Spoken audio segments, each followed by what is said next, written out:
everybody, it's me, Auntie Allison, and my little dog, Sophie. You know, she does not like to go very far from me. All right, I want to take care of a couple of things real quick and tell you that this video is probably going to be part 1 and part 2, but I'll upload them at the same time. That way you don't have to sit through a really long video at once. You can break it into two parts for you.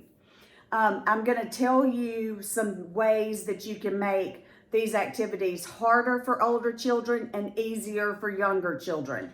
And everything that you need, all of the supplies and all the documents and everything that you'll need will be in the descriptions. I finally figured out how to pin everything on Pinterest and hook it to YouTube. So, woo!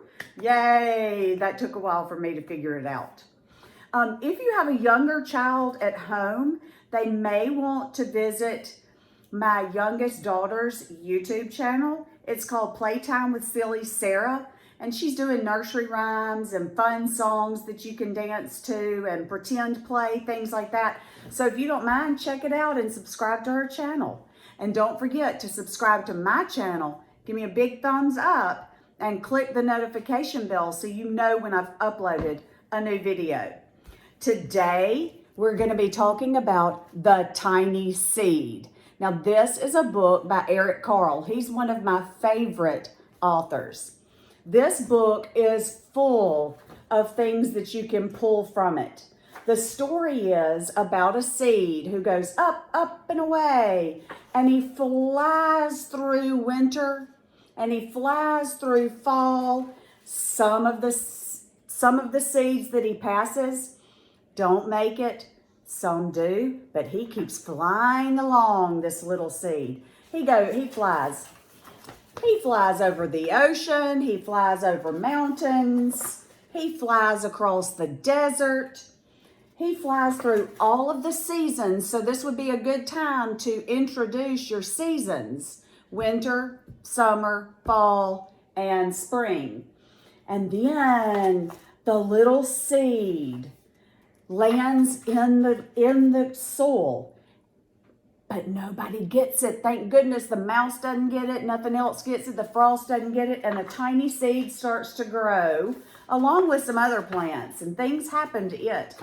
But at the end, guess what? The tiny seed grows so tall, and people come and see it, comes to visit it. And on the next page, it talks about how the birds and the bees and all of those creatures come and visit the seed. So it's a time where you could bring in pollination and introduce that, and how birds and bees and other insects pollinate our flowers. And then it's autumn again, and guess what happens? The flower starts losing its petals and its seeds fly again with the wind. Now, another thing that you could talk about is wind carries seeds, but what other things carry seeds too? Well, animals do, people do. There are all sorts of ways that seeds travel, not just by wind. They travel by water, etc. So that would be a good time to bring that up too.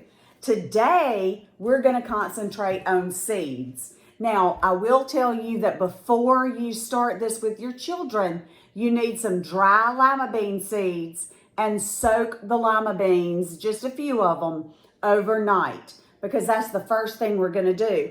We're going to compare and contrast. We're going to look at and investigate a regular lima bean seed and one that has been soaked in water. So you let your child investigate it with a magnifying glass.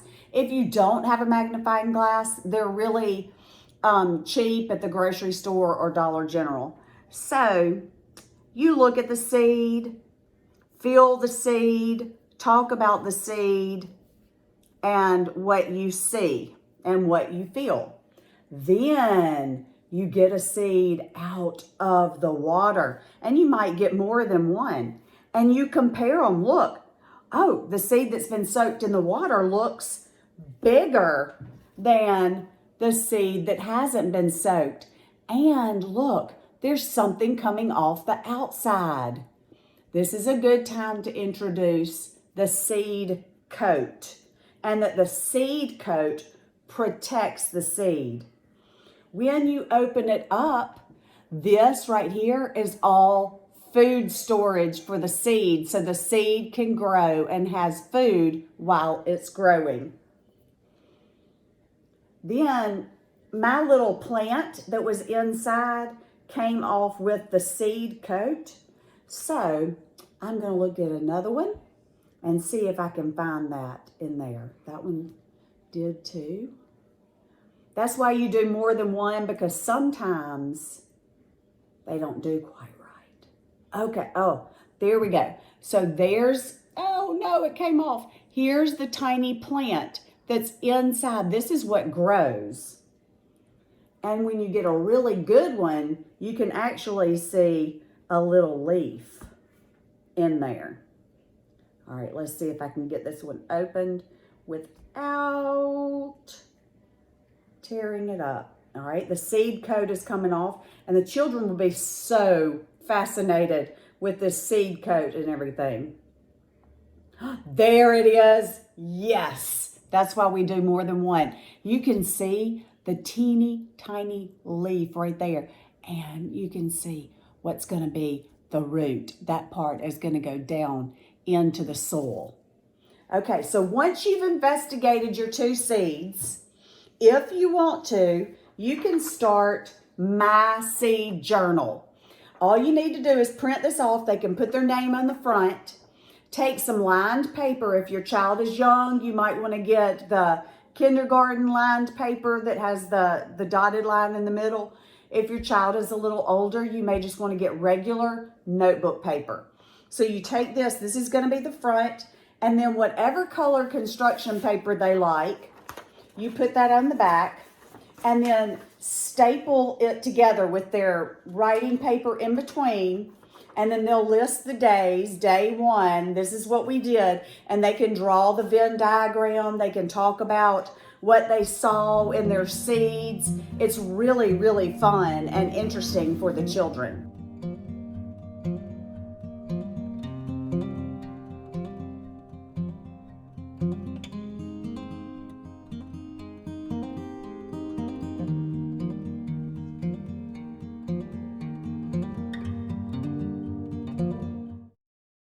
You might have to help them write it down if they're too young. Maybe they want to dictate to you. All right, once you have done that, then you want to get a couple of dry lima bean seeds and say, hey, do you want to watch this seed germinate? Yes, I do. I want to watch it germinate. So you're going to take a wet paper towel, fold it up, put it inside your Ziploc bag. And then you're going to put I would put at least 2 or 3 seeds in there, because sometimes the seeds don't work. And look, I just bought these at the grocery store. So then you're going to kind of press it down to get the air out and close it. So your seeds look like this in your Ziploc bag. And then you're going to hang it in the windowsill by tape. And you're going to hang it with the seeds facing out so they can get sun. So another time where you could interject and talk about, what do seeds need to grow? Well, they need water, they need air, they need sunlight, okay? Once the seeds start to germinate, and you'll be able to tell, it'll take, it just depends on the seed, but 3 or 4 days. My daughter loved checking it every day to see, did the seed grow? You will see a root coming down, and then that root, you'll take this out and plant it in soil. I would do it in a clear plastic cup so they can continue to see how the seeds go down and collect the water. Now, I will tell you that my daughter and I grew these, and we got actual beans growing on our plant. So if you take care of them and water them, they really will grow pretty big. And it was cool because it was growing up the window, through the blinds and everything, because we had it in the kitchen window. And we loved it. We were so excited. This is the parts of a seed. So you might want your child to label the parts of the seed. This is the seed coat on the outside. This inside, the big part, is the food storage. This is the little plant, and these are the leaves. Okay, they say root, so we call this the root. And I told y'all that's the part that grows down, that is the root.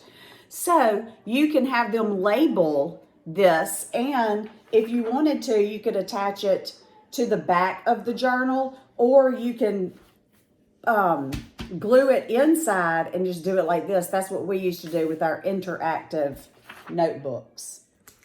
I wanted to add that I would also get my child to chart in their journal the growth of their seed. So have them draw a picture of their seeds in the plastic bag, put day 1, then you may want them to write in their journal each day about their seed growth, or every other day, and draw pictures of what their seeds look like each day as they watch them grow.